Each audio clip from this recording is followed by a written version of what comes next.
Magandang umaga! Kamusta po kayo mga ka-Legit Darwicans? Nandito na naman nga po ako, si Gandara, ang ka-Legit Darwicans ninyo na mag-ahatid ng mga latest update and fresh happening single sa TVJ and Legit Darwicans. And for today's video, ang atin nga pong pag-uusapan ay patungkol po dito sa pagiging number 1 pa rin ng TVJ. Still, TVJ pa rin po ang may hawak nitong record na to. E80 po pala, sorry, E80 pa rin ang may hawak ng record for being number 1 noon time show. Compare po dito sa dalawang matagal ng noon time shows na nagbabanggaan. So, isa pa lamang po itong patunay mga ka-OG na talagang ang Itbulaga ay nothing without TVJ. TVJ po talaga ang nagpalakas ng Itbulaga at hindi po yan maitatanggi ng taping. Kaya nga nararanasan po nila ang pagiging kulela talaga ka-OG. Kasi kung meron man pong madalas sa pinag-uusapan talaga, it's Showtime at saka TVJ. Sila nako ay ang hashtag Itbulaga ay nagte-trending lang dahil nga po nadadamay sa usapan po ng mga legit Darwicans kasi at the end of the day, ang totoong Itbulaga pa rin naman deep inside sa atin ay walang iba kundi ang TVJ. So kung mag-trending po yan, ibig sabihin ay TVJ yung nag-trending, hindi po sila. Kasi hindi naman sila yung pinag-uusapan with the hashtag Itbulaga, di po ba? Anyway guys, kung may mga bago po palang dating dito sa ating YouTube channel, just click the subscribe button, nandyan lang po yan sa baba, and pakidamay ng notification bell. Every time na may mga bago po tayong videos, reaction video about sa TVJ and Legit Taricas, and Nintendo shows latest happenings. And para naman sa mga subscribers po natin na Legit The Records guys, maraming salamat po sa inyo. And of course, congratulations sa atin mga ka-OG, sa mga Legit The Records. Dahil nananatili na tayo ang may hawak. Kasi kung hindi naman po dahil sa atin, mga solid po na viewers ng TVJ, lalo na sa kanilang online live, ay hindi po ito mangyayari, no, na mananatili na nasa TVJ po ang record for number 1 na noon time show para sa kanilang E80 with 500,000 plus po ata online viewers. So, narito nga po mga ka-OG, sabi dito, anyway, congratulations din pala, nalimutan natin, Tito Vic and Joey, kay MVP at sa TV5, it's your time to shine na talaga. So, eto na nga, sabi dito, congratulations sa It's Showtime, but still, E80 still holds the record for highest number of live online viewers for an in-time show at more than 560,000. Grabe nga yun. So, hashtag Legit Darwicans, hashtag E80 sa TV5. So, marahil sa concurrent viewers, kaya congratulations sa It's Showtime. Nung pagbabalik ng Showtime, tumaas ng konti yung kanilang live viewers, concurrent live viewers compare sa E80. Pero pagdating po ng overall, after ng kanilang live, nako, ay nakulelat na naman po sila sa TVJ dahil nangunguna pa rin ang TVJ sa pagiging number 1 na noon time show dahil after overall ay talagang number 1 ang E80. Napakaraming live viewers ka-OG. So, 560 plus. Grabe yun na mahigit kalahating milyon. Grabe nga po yun. Kaya maraming salamat guys sa inyong walang sawang pagsuporta sa TVJ E80 Legit Darwicans. Samantala para sa patuloy pong nag-i-issue kina Miles Main at kay Atasha, eto napakalinaw po kung gaano ka-close ang mga It Girls. Magkakasama po sila, magkakatabi po sila at ang ganda lamang po nilang pagmasdan mga ka-OG. Hindi totoo na mayroon pong gap sa kanila. Maybe nung first meeting ni Main at saka ni Atasha, masasabi natin na nangangapa pa sila sa isa't isa kasi hindi pa sila nakakapag-usap. Napaka-introvert po ni Main Mendoza, kung alam niyo lamang. Napakatahimik lamang po yan. Oo, on screen nakikita po natin madaldal, komedyante, pero si Bossing Vic Soto na po nagpapatunay na kahit matagal na nilang kasama si Main Mendoza, napakatahimik pa din. at napakamahiyain pa din. Introvert po kasi ito. So, nawa naman po ay maunawaan po ninyo yun first meeting. Pero it doesn't mean na forever hindi po sila magiging magka-close o magkasundo. Ibang klase talaga ang mga bashers na to. Hindi po talaga maintindihan ang timpla ng utak mga ka-OG.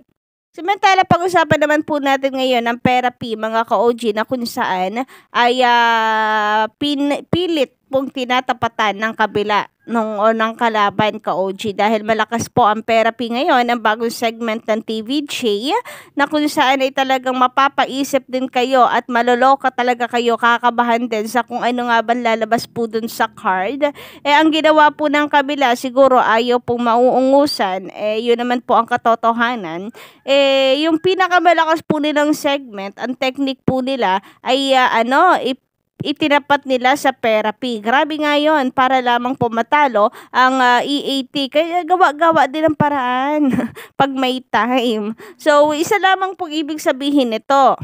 Sila po'y apektado, sila po ay threatened talaga sa TVJ or sa bagong segment na ito ng TVJ kasi napakaganda naman po talaga. At bukod po dyan ay malaki rin ang papremyong na bibigay ka-OG para sa mga nasa team live studio audience. Ganun talaga kapag original mga ka-OG, kapag katunay na malakas, ayan, talagang natetretan ang kalaban, nawiwindang sila, hindi na malaman kung ano ang kanilang gagawin, kaya yung pinakamalakas sa segment na lamang nila ang itatapat po rito sa therapy. Ay sa Gimme 5 kaya, mas malakas din po yung Gimme 5. Ang sabi nga po dito ka-OG, sana tanggapin ng mga halusos na hindi kailanman magiging sila ang tahanang pinakamasaya. Nilalangaw nga sila parati Kung may tahanang pinakamasaya man, EAT talaga yon. Ratings at online reviews na ang nagsasabi. Hashtag Legendary Cards, hashtag TV5 or EAT TV5. Grabe nga yun. Totoo yan mga ka-OG, no? Kaya sabi ni Best Pills ay wala na raw saya sa tahanang pinakamasaya ng Itbulaga. Kasi wala naman talagang saya doon. Pinagpipilitan lamang po nila. Ang tunay na masaya ay ang pamilya po ang tunay na turingan. Walang iba kundi ang TVJ and Legit Adabri Cards. Tandaan po nila yan. Kapag work lang, pera-pera lang, naku, nasan po ang saya doon? Ang tunay na masaya ay yung tahanan po talagang tunay na buong samahan ka-OG. Kasi pag pamilya ang turing nyo sa isa't isa, wala na pong mas masaya pa doon ka-OG. Samantala, sabi naman ni Sir Eddie Bukayo sa kanyang komento, milyon ang kita sa ads araw-araw ng EAT. Kung tutuusin, na bariya na lang yung pinamimigay na premyo sa tao sa dami ng ads ng TVJ. Ganun talaga. Need mo mag-invest pero bumabalik naman yon agad. So sa mga nagsasabi naman na mas malaki daw ang papremyo na ipinamimigay po sa Itbulaga, kaya nga doon po sila mas sumusuporta dahil malaki daw yung papremyo.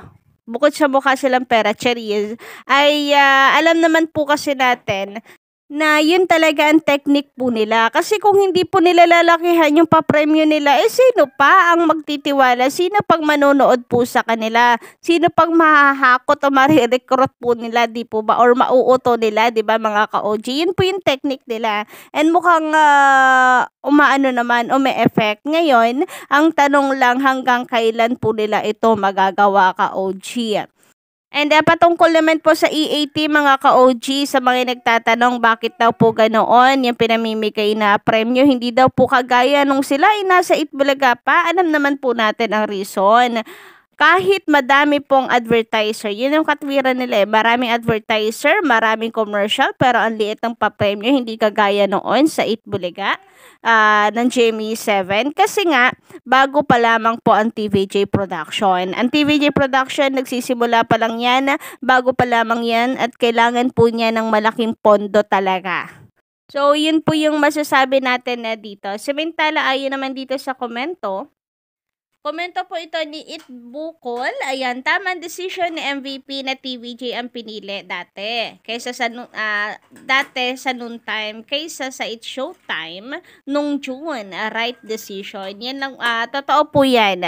Kita nyo naman na ngayon, ang It Showtime kahit nasa may mas malawak, yun po yung pinagmamalaki, threatened daw po ang TVJ. Kaya pa sinisiraan ni Christopher Min ang It Showtime noon kasi threatened sila kasi mas lilipat po ang Showtime sa mas malaking network. Dahil panigurado walang binatbat ang TVJ dito sa Showtime na nasa mas pinakamalawak na network kaysa po sa TV5, mangungulelat at matataob po ng Showtime ang TVJ. Pero kita naman po natin ngayon ka-OG, lahat ng yun ay ano lamang, taktika lang nila para baguhin pa ang isip ng mga tao nang suportahan ay Showtime kaysa dito sa TVJ na walang lakas dito sa TV5. Grabe nga naman yon. Isang malaking sampal po ang success ng noontime show sa loob po ng ilang buwan, June, July, August, September. Ngayon magno-November na guys. 4 na buwan na, road to 5 months and forever pa mga ka-OG na successful. Isang malaking sampal po ito sa kanila. So, yun lang po muna na guys sa ating update ngayong morning. Just comment down below for your reactions and comments. And don't forget to click the subscribe button and notification bell for more TVJ updates.